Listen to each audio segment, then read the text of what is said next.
بعض دکھ بھی گونگے انسان کی طرح ہوتے ہیں جو نہ بتائے جا سکتے ہیں، نہ کوئی سمجھ سکتا ہے، بس چپ چاپ پالے جاتے ہیں۔ انسان کو زندگی میں چوٹیں لگتی ہیں، وہ کھڑا ہوتا ہے، چل پڑتا ہے، جانتے ہیں انسان کب دوبارہ اٹھنے کے قابل نہیں رہتا۔ جب اس کو پتہ چلتا ہے کہ اسے گرانے والا تو وہ تھا جس کے لیے وہ کھڑا تھا۔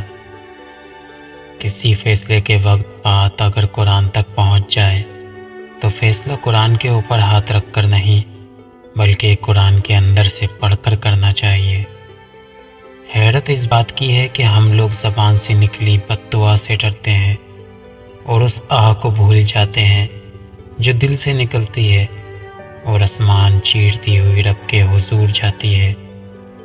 اپنے اندر جھانکتے رہو، اگر دوسروں کا احساس باقی ہے تو تمہارے اندر انسانیت باقی ہے۔ آج کل مجھ سمیت سب کو اس کی بہت ضرورت ہے۔ دل دکھانے پر بھی جو شخص آپ سے شکایت تک نہ کر سکے، وہ شخص سے زیادہ محبت آپ کو کوئی نہیں کر سکتا۔ انسانی محبت کی وہ تصویر جو ہم اپنے ذہنوں میں تخلیق کرتے ہیں، جو ہم تلاش کرتے ہیں، وہ زندگی کے صحرا میں صرف ایک وہم ہے۔ اگر اللہ نے کسی چیز میں تمہارے لیے خیر نہیں رکھی تو تم کتنی کوشش کیوں نہ کر لو، کتنے ہی راستے کیوں نہ بدلو، تم اس تک نہیں پہنچ سکتے، اسے نہیں پا سکتے، اسے اپنا نہیں سکتے۔